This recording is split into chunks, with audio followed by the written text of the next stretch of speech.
Quiero pedirles que vayan en sus Biblias al libro de Segunda de Timoteo. Vamos a leer el capítulo 1. Por lo cual te aconsejo que avives el fuego del don de Dios que está en ti por la imposición de mis manos, porque no nos ha dado Dios espíritu de cobardía, sino de poder, de amor y de dominio propio. Entonces acá el versículo 1 empieza diciendo: Pablo, apóstol de Jesucristo, y el versículo 2 dice: a Timoteo, amado hijo. Esta es la última carta que el apóstol Pablo escribe, y se la escribe precisamente a uno de sus discípulos llamado Timoteo. Pablo estaba en la cárcel y de hecho ya estaba próximo a morir. Sin embargo, antes de que eso sucediera, Pablo lo que hace es escribirle esta carta a Timoteo, un discípulo y pastor muy joven, dándole una serie de recomendaciones y de consejos que él iba a necesitar para poder seguir ejecutando su ministerio. Lo primero que Pablo hace es decirle, pues después del saludo, decirle: yo deseo verte porque me acuerdo de tus lágrimas y traigo a mi memoria la fe no fingida, o sea, la fe genuina, la fe sincera que habitó en tu abuela y que habitó en tu madre. O sea, Pablo probablemente conocía a la abuelita de Timoteo y a la mamá de Timoteo. Y esas dos mujeres, abuela y mamá respectivamente, fueron las que ayudaron a Timoteo o lo impulsaron o lo acompañaron en ese proceso de conocer al Señor. He ahí la importancia de que los que somos padres o las personas que ya son abuelas o abuelos siembren la palabra en el corazón de sus nietos. He ahí la importancia de que nosotros tengamos presente que el Evangelio alcanza a nuestra generación. Entonces Pablo lo primero que hace es decirle a Timoteo: Timoteo, yo sé de tus lágrimas, yo sé de tu sufrimiento, yo sé de esa fe no fingida, porque esa misma fe que tú tienes habitó tanto en tu abuela como en tu madre, y de hecho menciona los nombres. Quiere decir que estas dos mujeres, la abuela que se llamaba Loida y la mamá de él que se llamaba Eunice, mire que la palabra o Pablo se toma el tiempo de mencionar el nombre de estas dos señoras porque seguramente para él eran importantes. O sea, en la Biblia no se mencionan los nombres de las personas porque sí, sino cuando tiene verdadera relevancia. Entonces, habiendo él saludado, habiendo él puesto esa recomendación o ese reconocimiento hacia Timoteo y hacia su familia, viene el versículo 6, que es donde ya él entra como en materia y le da el consejo o la palabra que él necesita en ese momento. Y lo primero que le dice es: por lo cual te aconsejo que avives el fuego del don de Dios que está en ti por la imposición de mis manos. Yo creo que todos aquí entendemos el concepto de lo que significa avivar el fuego. Cuando nosotros prendemos leña, la leña durante un tiempo de estar encendida, esa leña se convierte en carbón. Y luego ese carbón encendido termina convirtiéndose en ceniza, ¿cierto? Por ejemplo, este fin de semana que estuvimos en la finca realizando el retiro espiritual, en la parte del asado, yo estuve allí avivando el fuego con la hermana Lina y con el pastor. Y yo recuerdo que había momentos en el que esa llama se iba apagando, y cuando uno utiliza, sea un abanico, un cartón o algún objeto que le permita ventear ese carbón o esa leña, inmediatamente del interior de esos carbones se empieza a traer la lucecita roja, se empiezan a encender el uno con el otro y de repente ya hay llama. O sea, a veces uno piensa que está como apagado del todo, pero mentiras. Cuando usted nuevamente empieza a hacer el movimiento, le empieza a aplicar oxígeno o le utiliza algún tipo de combustible, inmediatamente hace que nuevamente haya fuego. Entonces, Esta metáfora la está utilizando el apóstol para Timoteo en ese momento y le dice: Timoteo, yo te aconsejo, yo te sugiero, yo quiero que tú tengas en cuenta mis palabras y que por favor avives el fuego del don de Dios que hay en ti. El apóstol Pablo estaba escribiendo este texto porque probablemente él sabía que ya Timoteo no era el mismo. Él sabía que si bien Timoteo había sido hijo y nieto de dos mujeres muy valientes, dos mujeres de fe, tal vez a los oídos de Pablo había llegado la información de que Timoteo había bajado un poco la guardia, de que ya no era aquel muchacho avivado, lleno de fuego, encendido, sino que era un muchacho que ya estaba un poco opaco. Y aquí lo curioso es que aquí no dice Pablo: Timoteo, yo te aconsejo que le ores a Dios para que Dios te avive. Acá lo que le está diciendo al apóstol a Timoteo es: Timoteo, yo te aconsejo que tú mismo avives la llama del don que hay en ti.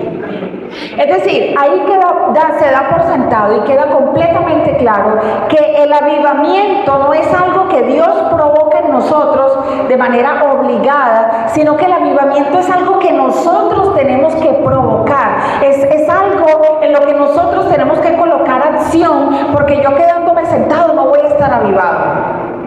No hay manera de que sin fuego, sin combustible, sin el oxígeno que necesita la leña o el carbón, vuelva a haber una brasa encendida.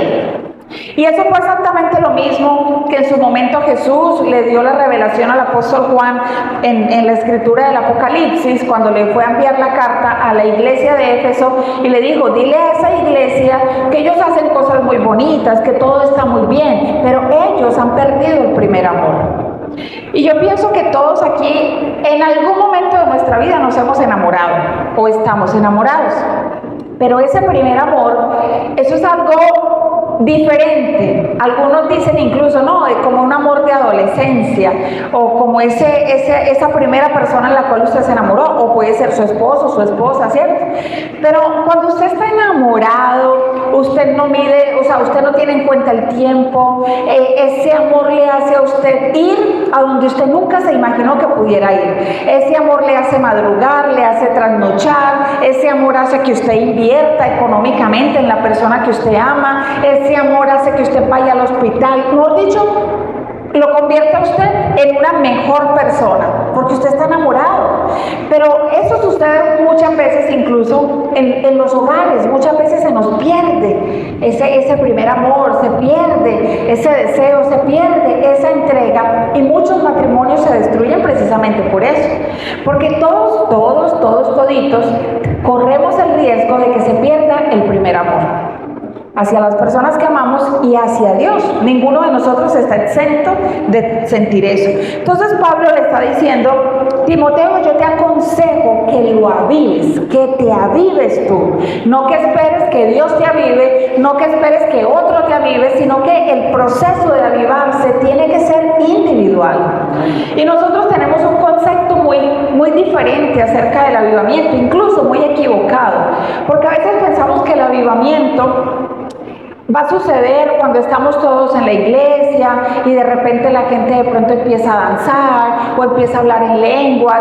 Pero ¿saben algo? El avivamiento no es solamente una manifestación externa momentánea. El avivamiento es que en todo lugar y en todo momento yo pueda sentir mi corazón lleno de ese fuego del Espíritu Santo. O sea, el avivamiento no se puede reducir solamente a una mera sensación física, sino que mi vida tiene que estar avivada. Yo debo permanecer en ese primer amor hacia mi Señor. ¿Qué puede causar en nuestras vidas que de pronto mengue ese deseo o ese amor hacia Dios? Primero, una de las causas, y yo lo puse por aquí, es cuando nosotros empezamos a perder la capacidad de impresionarnos delante de Dios. Es decir, cuando uno se convierte y cuando uno está dando esos primeros pasos en la fe, a uno todo lo que sucede en la congregación, todo le parece extraordinario. Uno quiere como llenarse, quiere como aprender, como que quiere que más, o sea, como que uno siente que si lee la Biblia un capítulo, al otro día ya no quiere leer uno, sino que quiere leer dos, y uno está en ese deseo de querer formarse, de querer capacitarse, de querer leer, y entonces uno empieza a decir, ¿yo en qué puedo servir? ¿Yo qué hago en la iglesia? Yo quiero ser útil, yo quiero predicar, dígame cuándo yo puedo ir a hacer el aseo, yo hago esto, lo otro. Eso sucede normalmente cuando una persona recibe al Señor. Sin embargo, cuando nosotros empezamos a perder esa capacidad de impresionarnos por lo que ocurre en este lugar, esto se va volviendo una monotonía. O sea, un simple ir y venir. Yo voy, pero ya yo sé qué va a pasar. No van a predicar sobre el hijo pródigo. No, ya yo ese tema me lo sé. Ya no creo que haya algo nuevo que yo pueda aprender. No, la verdad no tengo tiempo para hacer esto, para lo otro. Cuando nosotros empezamos a dejarnos contagiar por ese tipo de pensamientos, ya nada nos impresiona. Puede suceder algo extraordinario, pero usted lo va a estar tomando como algo normal, como algo que tal vez ya usted se sabe, como algo que tal vez usted ya no necesita que se lo digan o que se lo expliquen. Cuando nosotros empezamos a perder la capacidad de ver a Jesús con nuevos ojos, todo esto se va volviendo una monotonía. Todo esto se va volviendo algo que nos apereza, y con el tiempo la persona, como ya siente pereza, como ya piensa que todo es lo mismo, como no encuentra nada novedoso y nada que genere una expectativa, la persona finalmente termina de venir a la iglesia porque dice, no, qué pereza. Las mismas canciones, la misma alabanza, la misma predicación, la misma pastora de siempre, no hay otra persona, la misma hermana dirigiéndola, o sea, todo nos parece normal, todo nos parece como insípido, como que ya no tiene un sabor, como que ya no nos genera esa emoción, como que la cosquillita en el estómago se perdió, como que ese deseo se fue apagando. Otra de las cosas que causan en nosotros que la llama se vaya bajando, la pérdida de la pasión por el servicio. Cuando nosotros nos vamos dejando de servir al Señor, la llama se va apagando. Porque si hay algo que a nosotros nos mantiene vivos de alguna u otra manera espiritualmente, es cuando usted pone al servicio de Dios sus dones, sus talentos, sus recursos y sus capacidades. Pero si usted no pone al servicio de Dios ni sus dones, ni sus talentos, ni sus recursos, ni sus capacidades, eso simplemente se va a apagar. Es imposible que eso florezca y que eso esté encendido cuando usted no lo usa. Es imposible que nosotros podamos florecer si nosotros perdemos el amor por servirle al Señor. Y servirle al Señor, siempre lo hemos dicho, no solamente es predicar. Servirle al Señor es en todo lugar, en todo momento. ¿Cuándo le servimos nosotros a Dios? Cuando hacemos algo por nuestros semejantes. Cuando le hablamos de Jesús a alguien, cuando vemos a alguien en problemas y podemos tenderle la mano, cuando podemos darle una palabra de aliento a una persona. Pero si nosotros no le servimos a Dios de ninguna manera, la llama de ese don se va a apagar. Tercero, cuando ya no practicamos los ejercicios espirituales. Nuestros ejercicios espirituales son la oración, el ayuno, la lectura de la palabra, la vigilia. Todo eso es bíblico. No es algo que sea una programación de la iglesia, porque los pastores dijeron, no, hay que ayunar, o hay que hacer una vigilia, o vamos a orar, o vamos a hacer esto. Cada uno de estos ejercicios espirituales son bíblicos. El Señor Jesús dijo, velad y orad para que no entréis en tentación. El Señor Jesús dijo, orad en todo tiempo. El Señor dijo, escudriñad las escrituras, porque a vosotros os parece que allí hay vida eterna. El Señor Jesús dijo, cuando ayunéis, todos están allí. Entonces, cuando nosotros dejamos de orar, lo que hacemos es como cortarle el cordón umbilical que conecta a la madre con el bebé. Ya no hay manera de que pase el alimento, de que nutra a la criatura. Entonces, si nosotros cortamos la conexión que tenemos con el Señor a través de la oración, ¿nos vamos a qué? Nos vamos a resecar, nos vamos ¿a qué más? Nos vamos a enfriar, nos vamos a apagar, vamos a debilitar en la fe. Entonces imagínense que cuando llegue una situación, llegue una prueba, nosotros no vamos a estar fuertes, porque Dios nos fortalece a través de la oración, Dios nos fortalece a través de la palabra, Dios nos fortalece a través del ayuno, Dios nos entrega tantas cosas espirituales cuando le buscamos a Él, si nosotros nos desconectamos, inmediatamente vamos a estar incapaces de poder sobrellevar cualquier situación en nuestra vida.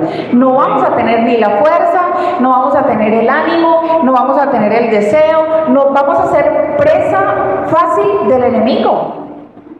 Hasta el demonio más pequeño podría destruirnos cuando nosotros no estamos conectados con el Señor, porque nuestra fuerza no radica en nosotros. Eso es algo que hay que tener presente. Nuestra fuerza radica en Cristo, en lo que Cristo ya hizo por nosotros. David, cuando se enfrentó a Goliat, le dijo: mira, yo sé que tú vienes a mí con espada y jabalina, pero yo estoy aquí parado y te voy a vencer, no en mi fuerza, sino en el poder del Espíritu Santo. No era él, era el Espíritu a través de él. Entonces es necesario, mis amados, que nosotros nos esforcemos por avivar la llama. Ahora, el versículo 7 dice: porque no nos ha dado Dios espíritu de cobardía, sino de poder, de amor y de dominio propio, que también es traducido como autocontrol. Entonces, a veces nosotros sabemos que el miedo o el temor o la cobardía, eso es algo en cierta medida natural. Dios, dentro de las emociones que nosotros experimentamos, hay momentos donde es necesario el miedo. Por ejemplo, el miedo en ocasiones nos hace reaccionar ante un peligro. Si en este momento se abriera esa puerta y entrara un león, alguna reacción habría que tener aquí. El que se está durmiendo se despierta, porque se despierta apenas escucha el rugido, ¿cierto? Algunos correrán, otros se colgarán del ventilador, no sé, correrán para el patio, o yo no sé si habrá alguno aquí que se coloque a orar. La verdad no sé cuál sería nuestra reacción, pero tendríamos una reacción. O sea, nadie se quedaría sentado sin hacer nada. De alguna manera, ese temor al ver una fiera de esas nos haría reaccionar, nos haría despertar. Entonces el miedo es un mecanismo de defensa. Sin embargo, cuando ese miedo supera o pasa de ser un mero mecanismo o un sentimiento momentáneo y necesario a hacer algo que gobierne nuestras vidas, ahí hay un problema. Y el miedo entró a la humanidad desde el Génesis. Cuando Dios le pregunta a Adán: Adán, ¿dónde estás tú? Dice que Adán estaba escondido con su mujer. Ya tenían el trajecito que se habían ellos armado. Y cuando el Señor le dice: ¿dónde estás tú? Él le dice: Señor, cuando oí tu voz y escuché que te paseabas por el huerto, me escondí porque tuve miedo. ¿Saben algo? Desde que el pecado entró a la humanidad, una de las cosas que también entró fue el miedo, el temor. Y eso no es algo que viene de Dios. Mire lo que dice aquí: Dios no nos ha dado espíritu. O sea que el miedo o la cobardía es un espíritu. Ni siquiera es como que: ay, no, yo siento miedo. No. Es un espíritu que te somete y que no te deja actuar, que te paraliza, incluso te puede llevar a tener un mal concepto de Dios el Padre, porque mire que Adán conocía a Dios, era amigo de Dios, hablaba con Dios, charlaba con Dios cara a cara, pero el pecado hizo que Adán se escondiera y que ya empezara a sentir temor de Dios, como si Dios lo fuera a matar o como si Dios fuera a hacer algo en contra de él. Entonces, ¿qué es una persona cobarde? Es una persona que tiene falta de valor o de coraje para enfrentar cualquier situación difícil en su vida. Es una persona que se deja llevar por la ansiedad y por el miedo profundo. Mis hermanos, sentir cobardía no es algo bueno. Tal vez por eso Dios le dijo a Josué en repetidas ocasiones: esfuérzate y sé valiente. No sabemos si Josué se estaba sintiendo cobarde e incapaz de ir y conquistar Jericó y de ir y conquistar toda esa gente que había en ese lugar, pero Dios le recordaba: tú sí puedes, Josué, no te me vas a amedrentar, no te me vas a quedar paralizado, vete, yo voy a estar contigo, tú sí vas a poder. Y en efecto Josué pudo. O sea, fueron años peleando, fueron años conquistando, fueron años repartiendo la tierra, y sí pudo, porque creyó que Dios estaba con él y que si Dios estaba con él, ellos dos eran mayoría.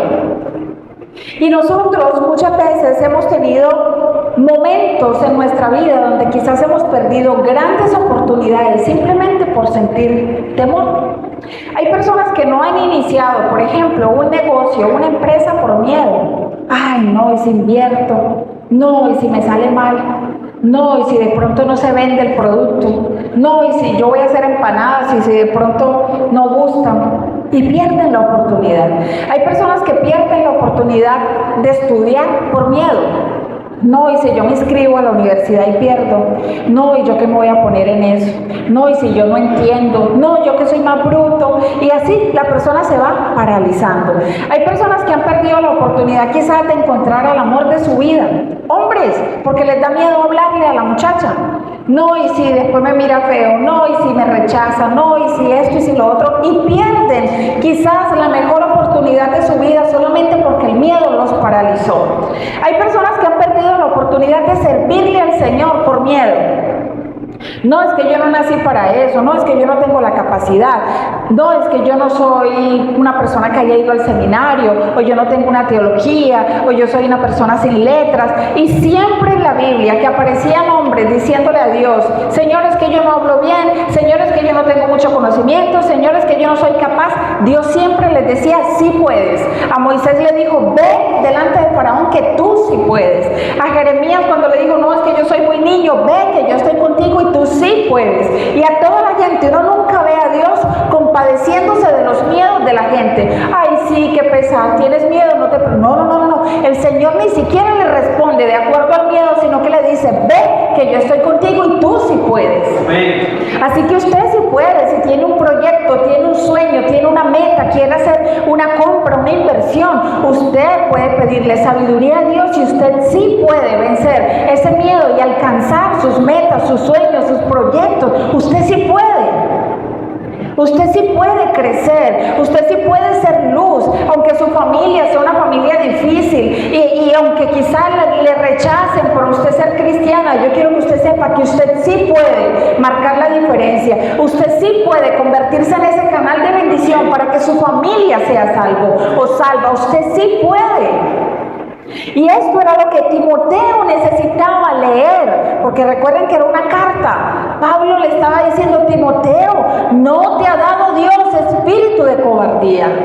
No te lo ha dado. O sea, sacúdete, porque lo que tú recibiste, ese don, dice acá el mismo versículo 7. El Señor te ha dado espíritu de poder, de amor y de dominio propio. ¿Y cómo le dio ese don? Dice: ese don lo recibiste por la imposición de mis manos. Hubo un momento en el que Pablo estaba con él, impuso las manos sobre él y Timoteo fue lleno del Espíritu. Recibió el espíritu de amor, el espíritu de poder y el espíritu de dominio propio, de autocontrol. Pero Timoteo fue bajando la guardia y en vez de amor, poder y dominio propio, empezó a entrar en él cobardía. Y él necesitaba valor y necesitaba valentía y necesitaba fortalecer su confianza en Dios, porque el momento que estaba atravesando Timoteo era muy difícil. Era un momento de persecución hacia la iglesia. Era un momento donde estaban asesinando a los cristianos. Era un momento donde en la iglesia se habían metido falsos maestros y Timoteo necesitaba ser fuerte y Timoteo necesitaba enfrentar las situaciones con valor. No era tiempo de amedrentarse, de esconderse detrás de la falda de la mamá o de la abuela. Era tiempo de que él ejerciera su ministerio y de que se levantara y cumpliera el propósito de Dios. Entonces, hay ciertos miedos, muchos miedos, muchos. Pero simplemente quise traer 4 miedos que la mayoría o todos de nosotros experimentamos. El primero, ya le voy a decir cómo se llama, pero quiero que vaya al libro de Job.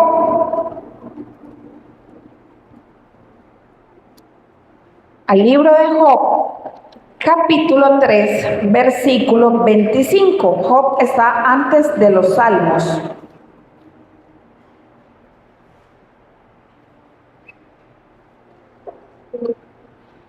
Job 3:25 dice: porque el temor que me espantaba me ha venido y me ha acontecido lo que yo temía. Estas palabras las dijo él, obviamente, cuando ya había perdido a los hijos, había perdido sus riquezas, había perdido todo. El temor que me espantaba me ha venido y me ha acontecido lo que yo temía. Yo no sé si usted sabe que muchas veces uno atrae aquello a lo que uno le tiene temor. Yo no sé quizás durante cuánto tiempo Job sentía ese temor. Uy, no, qué miedo perder mis hijos. Uy, no, qué miedo donde yo quede pobre. No, qué miedo donde yo me quede sin esta casa y que yo me quede sin los ganados y yo qué haré si pierdo los siervos y los criados. Uy, qué miedo si yo quedo en la quiebra. Qué miedo, qué miedo, qué miedo. Y todo lo que le sucedió de alguna u otra manera, yo sé que todos aquí entendemos el contexto de lo que sucedió y Dios estaba al control de la situación de él, pero este hombre, a pesar de tener de alguna manera toda su vida resuelta, era un hombre que tenía un miedo a que algo le aconteciera, y justo a eso, a lo que él le tenía miedo, eso le aconteció. Eso es algo muy impresionante, porque una de las primeras cosas a las que nosotros le tenemos miedo es a las pérdidas. Y muchas veces nos aferramos de manera incluso no sana a la gente, al punto en que las personas pueden llegar a convertirse para nosotros en un objeto de adoración. Los amamos tanto, tanto, tanto y pensamos que no podríamos vivir sin ellas, que si en algún momento las llegamos a perder, ese día vamos a sentir que se nos acabó la vida.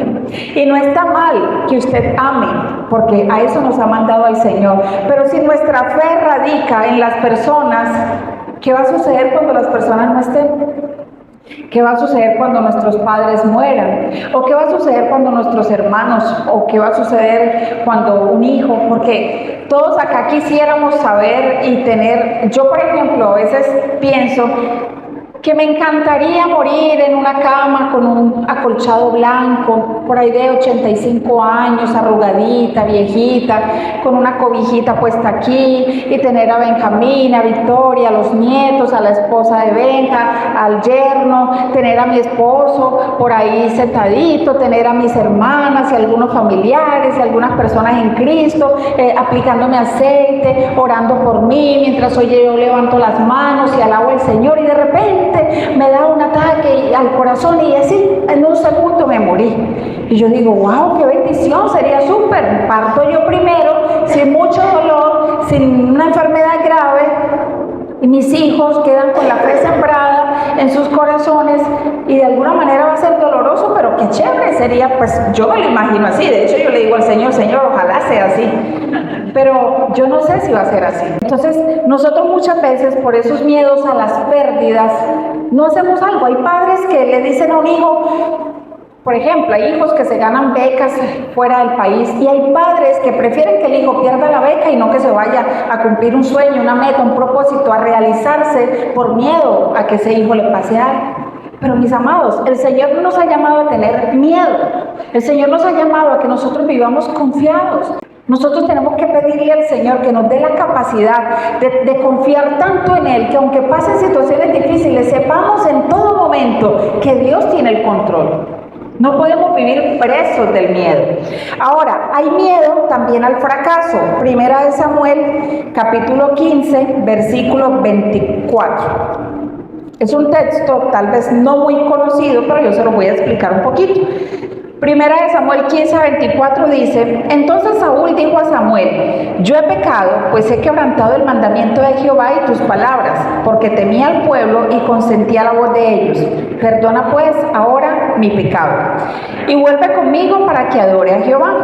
Y Samuel le respondió a Saúl: No volveré contigo, porque desechaste la palabra de Jehová, y Jehová te ha desechado para que no seas rey sobre Israel. Y volviéndose Samuel para irse, él se asió de la punta de su manto y este se rasgó.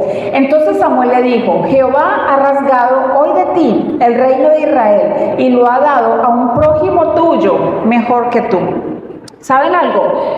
El rey Saúl le falló a Dios porque tenía miedo a fallarle a la gente. Él prefirió mejor deshonrar a Dios que fracasar con las personas. Dios le había dado una orden al rey Saúl, que fue el primer rey, y le dijo: mira, yo quiero que tú vayas a este lugar, vas a destruir todo lo que hay ahí, pero todo es todo, no te vas a quedar con nada, hasta los animales los vas a destruir, porque era un pueblo muy malvado. Y Saúl digamos que venció y derrotó a la gente, pero se quedó con mucha cosita que él vio buena. Él dijo, no, estas ovejas están gordas, no, que las vamos a matar, no, este ganado está muy bueno, no, esto y lo otro, y se quedó con mucha cosita. ¿Y qué pasó? El profeta Samuel fue y le dijo, mira, Dios te ha desechado, o sea, hasta aquí llega Dios contigo, te ha tenido mucha paciencia y todo, pero ya no más. Y dice que él dijo, ay no, lo siento mucho, por favor, pues sé que he pecado contra Dios, pero la verdad es que temí haber matado a todos los animales y todo. Y dice que se tiró al piso prácticamente como para rogar. Cuando Samuel se iba a ir, dice que se agarró del vestido de Samuel del traje y se rasgó. Y Samuel le dijo, así como se ha rasgado este traje o este vestido, así mismo ha rasgado Dios el reino de ti. Es decir, el reino se le va a pasar o se le va a ser dado a un hombre, a un prójimo tuyo mejor que tú. Y ese prójimo que ya estaba esperando era el rey David, era David en su momento, ¿cierto? Que tenía un corazón conforme al corazón de Dios. Pero ¿qué llevó a Saúl a pecar contra Dios? El temor al fracaso. Él quería que la gente del pueblo y los guerreros y los capitanes vieran que él podía y que él podía, digamos, de alguna manera ceder a sus pretensiones. Pero él se olvidó que lo primero que él tenía que hacer era obedecer a Dios. Y muchas veces nosotros, por temor al que dirán, por temor a que me rechacen en el trabajo, por temor a esto y a lo otro, muchas veces no hacemos la voluntad de Dios. Muchas veces no nos mostramos como tal porque tenemos miedo a que nos digan, ay no, pues está tan cristiano. Hay personas que les da pena orar cuando van a comer y están delante de otras personas. ¿Por qué? ¿Por qué les da pena orar? No, pues vean a esta orando, o porque se ve raro, o porque se siente raro, pero nosotros deberíamos aún en pequeñas cosas marcar la diferencia sin temor al fracaso y sin temor de pronto a quedar bien con la gente habiendo deshonrado al Señor. El Señor nos está diciendo, no sientas ese temor porque yo estoy contigo. No tengas miedo porque de pronto no caigas bien, no tengas miedo porque tal vez no cumples con el prototipo del mundo. Confía en que Dios está contigo y que así como tú eres y con las capacidades que tienes, eres un instrumento útil en las manos del Señor. Y ya por último, para ir terminando, voy a leer Isaías 38, desde el versículo 1. Esta historia es muy conocida porque nosotros normalmente le tenemos miedo a la muerte, a lo desconocido. En aquellos días Ezequías se enfermó de muerte y vino a él el profeta Isaías, hijo de Amós, y le dijo, Jehová dice así, ordena tu casa porque morirás y no vivirás. Entonces volvió Ezequías su rostro a la pared e hizo oración a Jehová y dijo, oh Jehová, te ruego que te acuerdes ahora que he andado delante de ti en verdad y con íntegro corazón, y que he hecho lo que ha sido agradable delante de tus ojos. Y lloró Ezequías con gran lloro. Entonces vino palabra de Jehová a Isaías diciendo, ve y di a Ezequías, Jehová Dios de David tu padre dice así, he oído tu oración y visto tus lágrimas, he aquí que yo añado a tus días, ¿cuánto?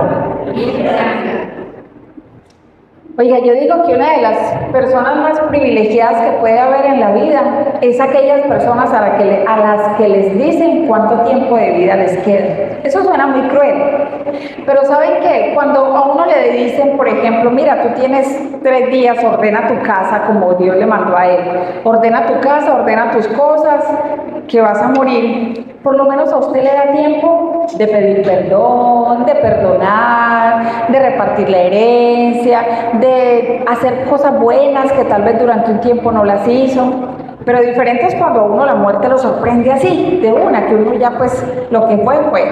Pero mire que una de las cosas que a uno más miedo le tiene en esta tierra es a morir. A Ezequías le llegó la noticia de que iba a morir y ese hombre literal se quiso morir, pero no físicamente, sino de dolor y de llorar y todo lo demás, y Dios le concedió tener 15 años más de vida.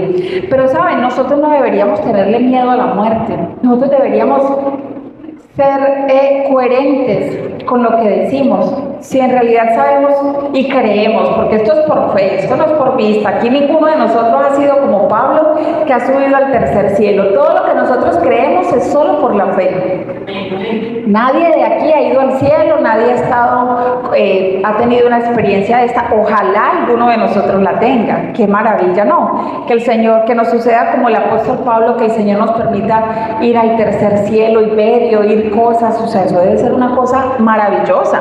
Por eso Pablo la tenía clara. Pablo dijo, quisiera ir con el Señor Jesús porque es muchísimo mejor, pero sé que por ahora me tengo que quedar para seguir predicando. Él sabía para dónde iba y nosotros debemos creerlo por fe. Así que no debemos vivir todo el tiempo con miedo a la muerte. Miedo, miedo, miedo. Y cualquier enfermedad, ay, ya me voy a morir. Ay, ya me voy a morir. Ay, ya esto es cáncer. Ay, no, no, no, no. Nosotros tenemos que vivir con la expectativa de que sea que vivamos o sea que muramos, vamos a estar con el Señor. Y esa debería ser nuestra paz, nuestra confianza. Entonces, retomando nuevamente ya para terminar en lo que hablamos de Timoteo. El apóstol le estaba diciendo, Timoteo, yo te pido dos cosas. Primero, aviva el fuego del don de Dios que hay en ti. No te quedes como un carbón apagado, no te quedes lleno de cenizas. O sea, métele a eso combustible, métele a eso fuego, métele a eso oxígeno. Haz algo para que ese carbón se vuelva a encender y para que el don que Dios ha puesto en ti pueda ejercitarse y pueda desarrollarse. Pero por otro lado le dice, y no te acobardes. Recuerda que en ti no hay un espíritu de cobardía. De lo que fuiste lleno no fue ni de miedo, ni de temor, ni de angustia, ni de estrés. Tú fuiste lleno con el espíritu de amor, de poder y de dominio propio. Y ese mismo espíritu es el que habita en nosotros. Han pasado 2000 años, pero el espíritu de Dios sigue siendo el mismo. Y yo quiero que allí donde tú estás, tú levantes tu mano derecha y tú hagas este ejercicio y digas, yo tengo el espíritu de amor, de poder y de dominio propio. Vamos a hacerlo de nuevo y háganlo con mucha fe. Yo tengo el espíritu de amor, el espíritu de ¿qué? De poder y el espíritu de dominio propio. Vamos a darle un fuerte aplauso al Señor por esto tan poderoso que nos ha entregado. Usted y yo podemos estar supremamente capacitados en lo natural, en teología, en esto y en lo otro, pero siempre seremos simplemente vasos de barro. Lo único que en nosotros tiene valor es el espíritu que habita en nuestro corazón, es el poder de Dios que ha sido derramado en nuestras vidas. Así que no se vea usted solamente desde el barro y desde su incapacidad, sino que véase como una persona poderosa, una persona de la cual salen palabras poderosas, palabras ungidas, palabras llenas